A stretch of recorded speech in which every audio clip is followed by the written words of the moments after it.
নমস্কার সুপ্রিয় দর্শক ও শ্রোতা মণ্ডলী। আজ যাকে নিয়ে আপনাদের সামনে প্রস্তুত হয়েছি তিনি কিন্তু ভারতবর্ষে এক পরিচিত মুখ। সারা পৃথিবীতে এনাকে বহু লোকে চেনেন, বহু মানুষ এনাকে ফলো করেন। ইনি একজন ধর্মীয় জ্ঞানদাতা। ইনি বহু মানুষকে দীক্ষা দেন এবং অনেক সামাজিক কাজ করেন, যেগুলো খুবই ভালো। বৃদ্ধাশ্রম করেছেন। সেই ব্যক্তি যার প্রচুর সম্পদ হয়ে গেছে, অর্থ হয়েছে, তিনি একজন কথাবাচক, ভাগবত পাঠক। সারা পৃথিবীতে এনার নাম ছড়িয়ে পড়েছে। ভারতবর্ষের প্রচুর মানুষ তো চেনেই সেই অনিরুদ্ধা আচার্য। তিনি কি বলছেন প্রথমে একটু শুনেন। আসুন দেখি কি বলছেন। भी पुण्य किया करो, पुण्य करते ही उस पुण्य का फल भगवान के चरणों में समर्पित कर दिया करो। जब आप भगवान के चरणों में समर्पित कर जाते हैं ना, तो फिर आप पाप और पुण्य से बच जाते हैं, फिर आप मोक्ष के अधिकारी हो जाते हैं। यदि आप पाप पुण्य अपने ऊपर रखेंगे तो क्या होगा, उन पाप पुण्य को फिर भोगने संसार में आना पड़ेगा। तो पुनरपि जननम पुनरपि मरणम का चक्कर बना रहेगा। इसीलिए जो भी करो तुदीयम वस्तु गोविंद तुभ्यमेव समर्पयते। हे नाथ, मैंने आज जो भी पुण्य किया, सारा पुण्य मैं आपके श्री चरणों में समर्पित कर रहा हूँ। इसीलिए तो हम कहा करते हैं कि आप सब कुछ अर्थात अपने आप को भी भगवान के हवाले कर दो। আমরা যদি আমাদের সমস্ত কর্ম ঈশ্বরে অর্পণ করে দিই, তাহলে আমরা আমাদের কর্মফল ভোগ করতে হবে না। আর আমরা যদি আমাদের কর্মের ফল ঈশ্বরকে অর্পণ না করি, তাহলে আমাদের পুনরায় জন্ম মৃত্যু হবে। কথাটাই তিনি ঠিকই বলেছেন। এ কথাই আমার কোনো আপত্তি নেই। আমাদের চেতনাতে যদি আমরা আমাদের কর্ম, আমাদের ঈশ্বরে যদি আমরা আমাদের কর্মফল অর্পণ করে দিতে পারি, তাহলে আমরা আর জন্ম মৃত্যুর বন্ধনে আবদ্ধ। কিন্তু এর পরবর্তীতে তিনি যেটা বলেছেন সেটার সঙ্গে আমি একমত নই। আসুন সেই प्रत्येक व्यक्ति अपने किए कर्मों का फल भोगता है। यहाँ तक कि राम जी को भी अपने कर्मों के कारण राम बन के आना पड़ा, सीता के पीछे घूमना पड़ा। सीता सीता नारद जी ने श्राप दिया था, उस श्राप के कारण राम जी को आना पड़ा और सीता की खोज करनी पड़ी, और हनुमान जी का भी सहारा लेना पड़ा क्योंकि श्राप था। सीता माँ को भी वनवास हुआ इसलिए कि उनको भी श्राप था। एक तोती ने श्राप दिया। पद्म पुराण में कथा है कि सीता जी ने एक तोती को पिंजरे में बंद कर लिया, तो तोती तड़प तड़प के मर गई। चूंकि वो गर्भवती थी, कहा था छोड़ दो। सीता जी ने कहा तुम अच्छी कथा सुनाती हो, सुनाती रहो। तड़प तड़प के मर गई। तोती ने श्राप दे दिया, बद्दुआएं कि जाओ, जैसे हमारी पत्नी को गर्भ अवस्था में आपने हमसे दूर किया, जब आप गर्भवती होंगी तो आपके पति दूर कर देंगे। ये घटना पद्म पुराण में लिखी है। तो सीता जी को भी कर्मों का फल भोगना पड़ा। जो पिछला किया था आज मिल गया। तो कुछ कर्म ऐसे होते हैं जो आज के आज ही हमें मिल जाते हैं हाथों हाथ, कुछ पिछले जन्म का आज, आज का कल। अब आप कहेंगे तो ये चक्कर चलता रहेगा। তিনি বলছেন কি, যে ভগবান রামচন্দ্র, ভগবান শ্রীকৃষ্ণ, ভগবান সীতা দেবী, এনারাও কর্মফল ভোগ করেছিলেন। সত্যি কি তাই? ভগবান কি কখনো কোনো কর্মফলে বন্দী হতে পারে? চিন্তা করবেন না। ভগবান কখনোই কোনো কর্মফলে বন্দী নয়, কিন্তু আমরা সেই ভগবানকে মানুষ মনে করে ফেলেছি। রামচন্দ্র আমাদের মতো মানুষ, শ্রীকৃষ্ণ আমাদের মতো মানুষ, সীতা দেবী আমাদের মতো মানুষ। তাই আমাদের মধ্যে এমন দ্বৈত ভাব। এক জায়গায় তিনি কিন্তু বললেন যে আমরা যদি সবকিছু ভগবানে অর্পণ করে দিই, ভগবানের চরণে আমাদের সমস্ত কর্মের ফল অর্পণ করি, তাহলে আমাদের জন্ম মৃত্যুর বন্ধনে বন্দী হতে হয় না। সেখানে নাকি ভগবান নিজেই তার কর্মের ফলে তিনি বন্দী হয়ে পৃথিবীতে মায়ায় আবদ্ধ হয়ে, তাকে এই মায়া বন্দী করে পৃথিবীতে জন্ম মৃত্যুর বন্ধনে বন্দী হতে হয়েছে। আর আমি তাহলে একটা সাধারণ মানুষ কিভাবে সেই ভগবানকে বিশ্বাস করব যে নিজেই বন্দী হয়ে যায়? ভাবুন, আপনি যে ভগবানকে বিশ্বাস করছেন যে ইনি আমার কর্মফল, আমার যা কর্মফল এনার পদে যদি, এনার পদতলে যদি আমি অর্পণ করে দিই, তাহলে আমার আর জন্ম মৃত্যুর বন্ধনের ভয় থাকবে না, আমি মুক্ত। কিন্তু আমি যাকে অর্পণ করব, তিনি যদি সেই জন্ম মৃত্যুর বন্ধনে বন্দী হন, তিনি যদি নিজেকেই মুক্ত না করতে জানেন, তাহলে আমাকে কি করে মুক্ত করবে? সেই জন্য আপনাদের কাছে আমি বিশেষভাবে বলছি, গুরুদেবরা সঠিকভাবে দেখুন, এনারা এক এক সময় এক এক কথা বলে, কারণ কথাবাচক, ইনি কথা বলবেন, এটাই এনাদের কাজ। ধর্মের বইতে উপরে যা লেখা আছেন সেগুলোই বলার চেষ্টা করেন, এই জন্য কথার অমিল হয়ে গেল। সেই জন্য বোঝার চেষ্টা করুন, এনারাও যদি একটু বোঝার চেষ্টা করেন যে রামচন্দ্র, সীতা দেবী, শ্রীকৃষ্ণ, এনারা আমাদের মতো দেহধারী নয়, আমাদের চেতনা, আমাদের এনার্জি। এই রামচন্দ্র, এই শ্রীকৃষ্ণ সেই এনার্জি রূপ নিচ্ছে। বিভিন্নভাবে বোঝানোর চেষ্টা করেছে আমাদের মহান ঋষিরা, বেদব্যাস নামে গ্রন্থ লিখেছেন। এই ঋষিরা আমাদেরকে বুঝিয়েছেন আমাদের চেতনা, আমাদের এনার্জি সেখানে কিভাবে কাজ করছে, আমাদের ভিতরে কিভাবে কাজ করছে, বাইরের জগতে কিভাবে কাজ করছে, কিভাবে সে নিজেই নিজেকে সৃষ্টি করছে, নিজেই নিজেকে উৎপন্ন করছে, নিজেই নিজেকে প্রকাশ করছে, এইগুলো বুঝিয়েছে। কিন্তু এই গুরুদেবরা, আমি অশ্রদ্ধা করছি না, শ্রদ্ধার সঙ্গেই বলছি, আপনারা একটু বোঝার চেষ্টা করুন যে ভগবান শ্রীকৃষ্ণ কখনোই দেহ ধরে আমাদের মতো মানুষ রূপে আসেননি। যখনই আপনারা দেহধারী মানুষ মনে করছেন, তখন তাকে বন্দি করে ফেলছেন, আপনারাই তাকে বন্দি করিয়ে দিচ্ছেন এই মায়ায়। ঈশ্বরকে জন্ম দিয়ে দিচ্ছেন, ঈশ্বরের মৃত্যু দিয়ে দিচ্ছেন, ঈশ্বরকে বন্দি করে দিচ্ছেন, ঈশ্বরও বন্দি হয়ে যাচ্ছে পৃথিবীতে মায়ায়। বলতে কর্মফল ঈশ্বরকেও ভোগ করতে হচ্ছে না। যে সমস্ত কিছু যাকে জলে সিক্ত করতে পারে না, তলোয়ার যাকে কাটতে পারে না, অগ্নি যাকে পোড়াতে পারে না, যার কোনো কর্ম নেই, যার কোনো অকর্ম নেই, যার কোনো কুকর্ম নেই, সেই ঈশ্বরকেও আপনারা বন্দি করে ফেলছেন। তাই সত্য ধর্মের পথে থেকে সনাতন ধর্মের প্রচার করুন। আপনি সনাতন ধর্মের প্রচার করেন, এর জন্য আপনাকে আমি অসংখ্য প্রণাম জানাই।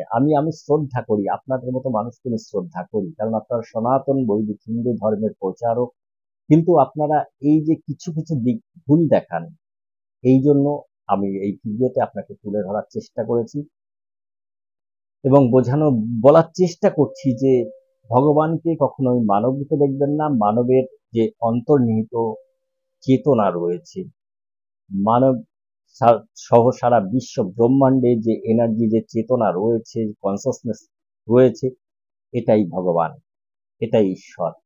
এটা যেদিন আপনি বুঝতে পারবেন, সেদিন আপনি বলবেন সেই কনসাসনেস, সেই এনার্জি, সেই চেতনাতে যদি আমরা আমাদের কর্মকে, আমাদের কর্মফলকে যদি অর্পণ করে দিই, তাহলে আমরা জন্ম মৃত্যুর বন্ধন থেকে মুক্ত। আমাদের মনে আর ভয় থাকবে না যে পুনরায় আমাদের আবার জন্ম নিতে হবে, আমাদের স্বর্গ প্রাপ্তি হবে না নরক প্রাপ্তি হবে। দেখুন, আমরা সবাই এখানে কষ্ট, দুঃখ, যন্ত্রণা ভোগ করছি, এটাই নরক। যখন আমরা সুখ ভোগ করি তখনই আমরা স্বর্গে থাকি, সেই মুহূর্তটুকু। যখন আমরা কষ্ট ভোগ করি সেই মুহূর্তে আমরা নরক যন্ত্রণাই ভোগ করি। এখানেই স্বর্গ নরক, এর বাইরে স্বর্গ নরক খুঁজতে গেলে কেউ কখনো পাবে না। আর কোনো মৃত মানুষ এসে আজ পর্যন্ত বলেও যাবে না আপনাকে বা আমাকে বা কাউকে যে আমি স্বর্গে আছি বা নরকে আছি, কারণ হয় না। স্বর্গ নরক এই পৃথিবীতেই হয়, এখানেই সুখ থাকে মানুষ, এখানেই দুঃখ কষ্ট যন্ত্রণা ভোগ করে। সেই স্বর্গীয় সুখ কিভাবে পাওয়া যায় সেটাই কিন্তু সনাতন বৈদিক হিন্দু ধর্ম দেখিয়েছে। দেখিয়েছে কিভাবে মানুষ সুস্থ থাকতে পারে, সুন্দর থাকতে পারে, রোগ মুক্ত থাকতে পারে, সেটাই দেখিয়েছে।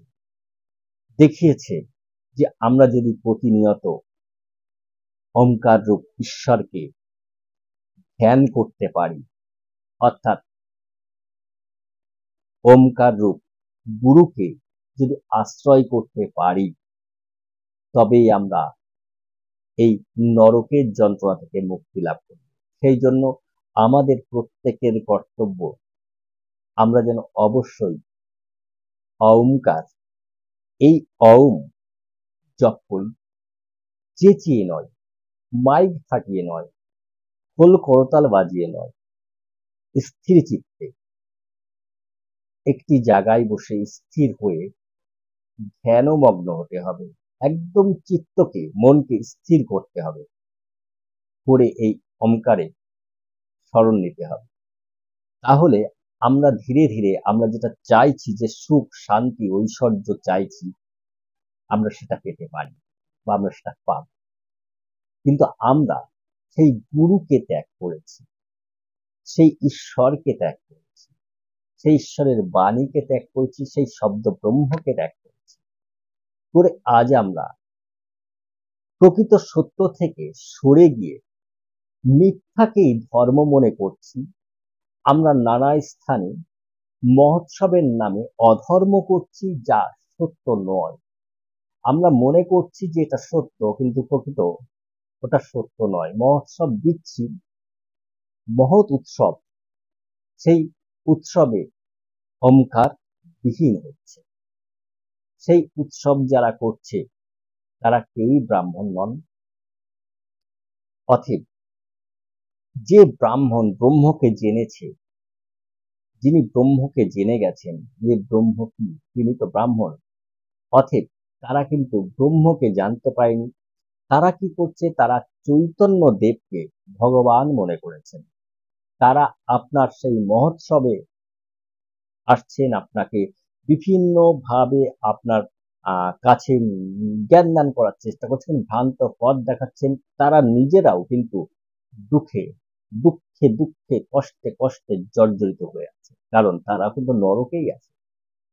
সেই জন্য আপনি আপনার চেতনা থেকে চিন্তা করবেন, ভাবনা করবেন যে আপনি কি হতে চান। প্রকৃত সনাতন বৈদিক হয়ে সুখী হতে চান, শান্তিতে থাকতে চান, ঐশ্বর্যময় জীবনযাপন করতে চান, নাকি দুঃখময় জীবন, ভিখারির জীবন, না কষ্টের জীবন, রোগ যন্ত্রণার জীবন, নরকের কষ্ট ভোগ করতে চায়। আপনি যখন উচ্চস্বরে মাইক বাজাচ্ছেন, তখন হরে কৃষ্ণ মনে করছেন, যে আমরা যে হরে কৃষ্ণ কৃষ্ণ নাম করছি, এখানে আমরা ভগবানের নাম করছি। কিন্তু রাবণও তো ভগবানের নাম করেছে, কংসও তো ভগবানের নাম করেছে। যত যত মহাপাপীদের নাম গ্রন্থে পাওয়া যাচ্ছে, তারাও তো দেখা যাচ্ছে ভগবানকেই আরাধনা করেছে, কিন্তু তার চেতনা তাকে কোথায় নিয়ে গেছে? সেই কুকর্ম। অর্থাৎ আপনি ভগবান হরে কৃষ্ণ করছেন, এখানে কৃষ্ণ, হরি, এই শব্দগুলো তো আসছে, এগুলো তো ভগবানেরই নাম, শুদ্ধ সত্য। কিন্তু আপনি যেভাবে করছেন সেটা অশুদ্ধভাবে। অতএব সমস্ত জগৎই ব্রহ্মময়, কিন্তু তাকে আপনি কিভাবে কাজটা করছেন, এই জগতে কি দিচ্ছেন, সেটা বুঝুন। এখানে আপনাকে যেটা করা উচিত, যে এত জোরে মাইক না বাজিয়ে ঘরের ভিতরে আপনি যদি হরে কৃষ্ণ নামেরই ভক্ত হন, কিন্তু তার আগে অবশ্যই ওম হরে কৃষ্ণ কৃষ্ণ কৃষ্ণ হরে হরে, হরে রাম রাম রাম হরে হরে, ওম, এইভাবে জপ করুন। একদম চোখ বন্ধ করুন, স্থিরভাবে বসুন, চোখটি বন্ধ করে নিজের সামনে কল্পনা করুন আপনি যে রূপে ঈশ্বরকে চাইছেন। কৃষ্ণ বলে আপনি সেই হরে কৃষ্ণ মন্ত্র করতে পারেন। আপনি যদি মনে করেন কালী আপনার আরাধ্যা দেবী, তাহলে আপনি ওম ক্লিং কালিকায় নমঃ। আপনি যদি বাসুদেব শ্রীকৃষ্ণকে অন্য মন্ত্র রাখতে পারেন, ওম নমঃ ভগবতে বাসুদেবায়। ওম, আপনি শিবকেও রাখতে পারেন, ওম নমঃ শিবায়।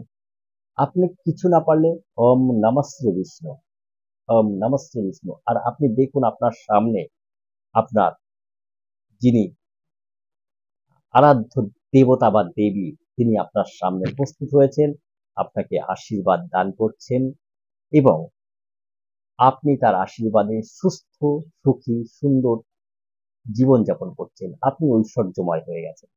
আপনি দেখুন। আর ওম নম ভগবতে বাসুদেবায় বা ওম ক্লিম কালিকায় নমঃ বা ওম হ্রিম দুর্গায় নমঃ বা ওম হরে কৃষ্ণ কৃষ্ণ কৃষ্ণ হরে হরে হরে রাম রাম রাম হরে হরে স্থির চিত্তে করুন, আপনার জয় হবে। কারণ ওম স্বয়ং ঈশ্বর, যিনি আজ কালী দুর্গা ঈশ্বর, এগুলো ঈশ্বরের অন্য নাম।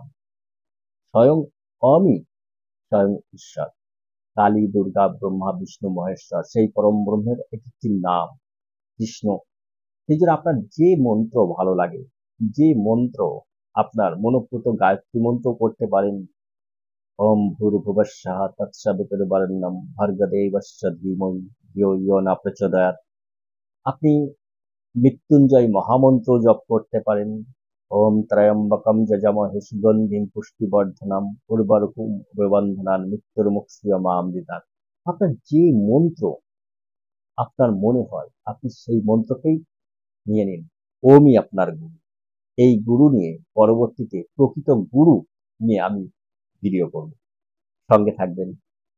পারলে যদি ভালো লেগে থাকে তবে অবশ্যই চ্যানেলটি সাবস্ক্রাইব করে রাখুন। আর আমি চাই এইটুকু সকল মানুষই ভালো থাকুক, সুস্থ থাকুক, সুখে থাকুক, তাই ভিডিওগুলো করি। আজ এখানেই শেষ করলাম।